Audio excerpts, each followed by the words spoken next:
हर दुख से बचा कर फूलों सा जिसको पाला उसको हर एक खुशी दी, नाजों से है संभाला।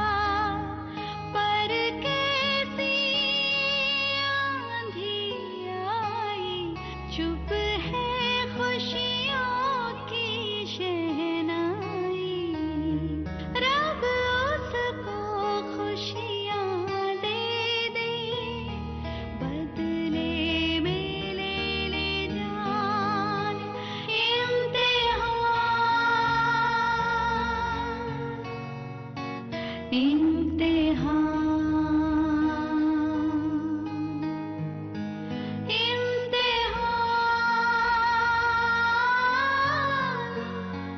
इम्तिहान।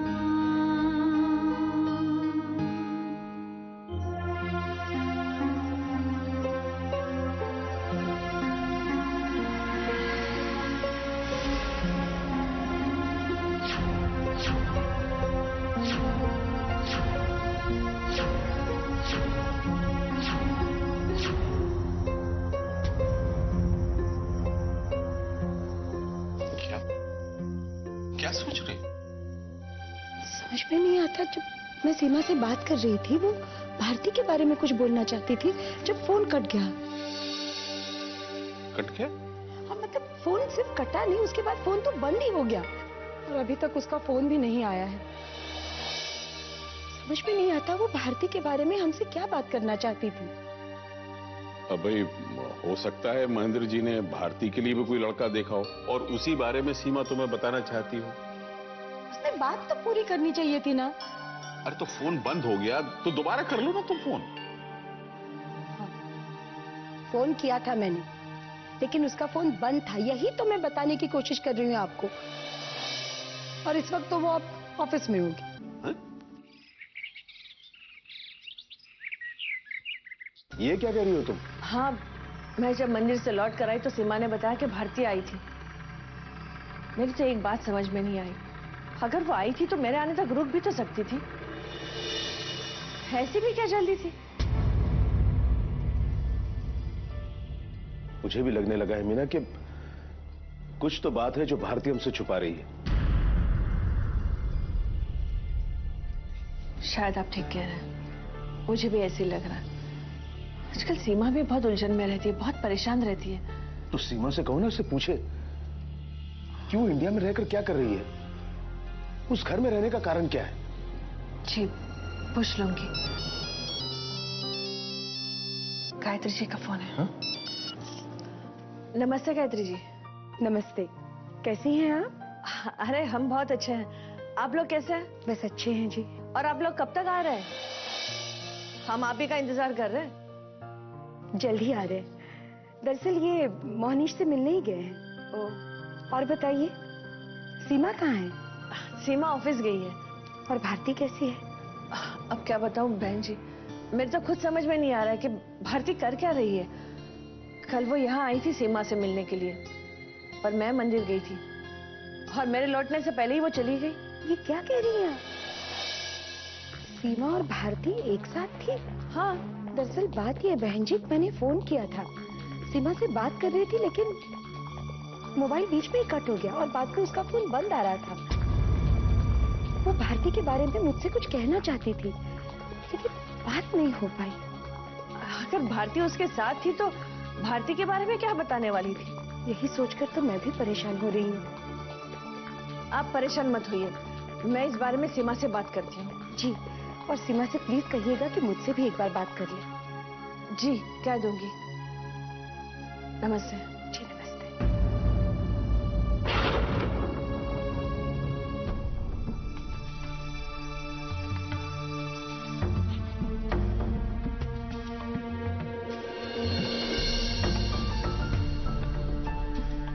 एक बात समझ में नहीं आई, आखिर सीमा भारती के बारे में उन्हें क्या बताना चाहती थी?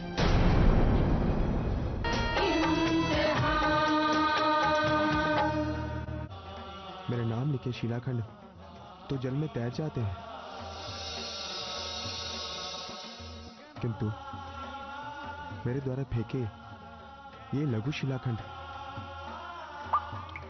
तो जल में डूब जा रहे हैं। किष्किंधा की सारी सेना के साथ राम युद्ध के लिए आ रहे हैं। किंतु तुम्हारे द्वारा लाए गए इस शिवलिंग में स्वामी के प्रति भक्त की भक्ति की भावना है। इसीलिए आज से तुम्हारे द्वारा लाए गए शिवलिंग का नाम हनुमान देश्वर होगा।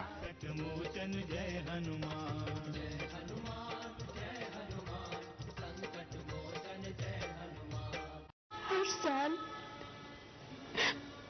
उन दोनों से छुप कर मुझे तुम्हारा जन्मदिन मनाना पड़ता।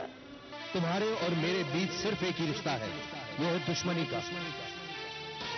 दुश्मन हो तुम मेरे। सिर्फ वो समझ सकता है जिसकी जिंदगी का मकसद सिर्फ दुश्मनी निभाना रहा हो। लड़ाई का बिगुल तो बज ही चुका है शालिनी जी, पर मैं उम्मीद करता हूं कि रोहित जी को भी जरूर सुनाई तो दिया होगा।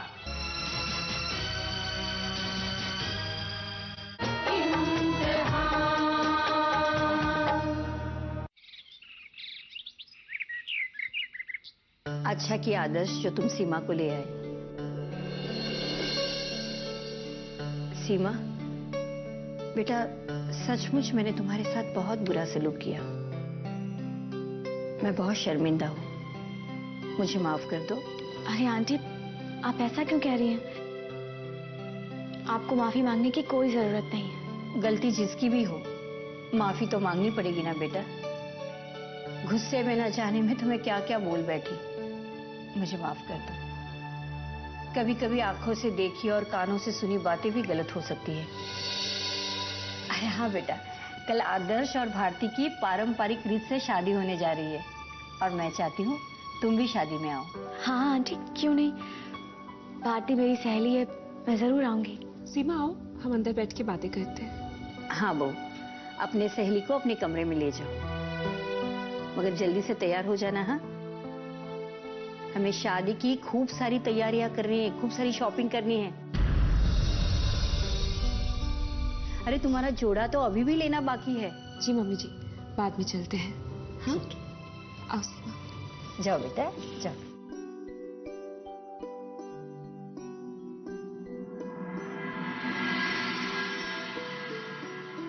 अरे जमुआ।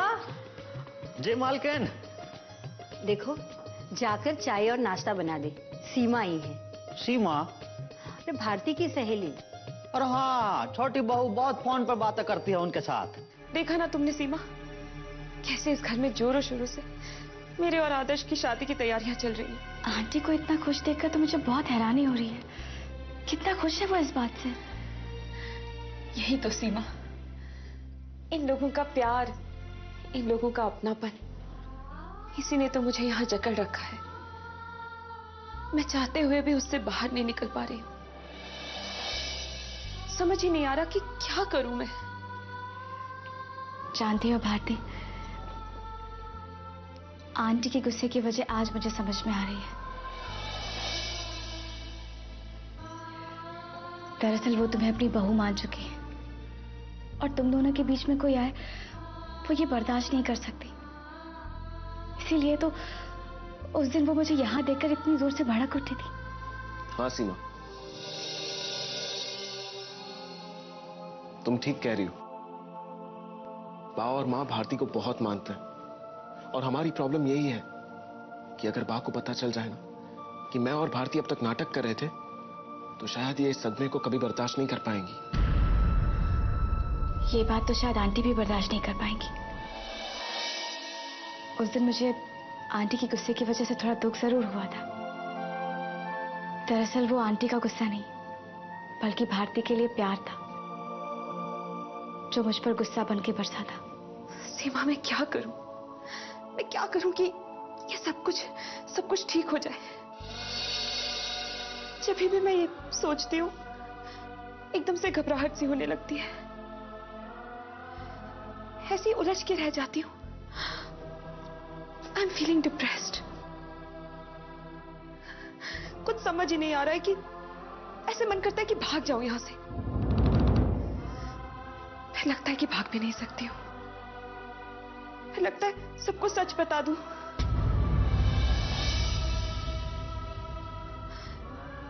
लेकिन हिम्मत नहीं होती, कुछ समझ ही नहीं आ रहा है।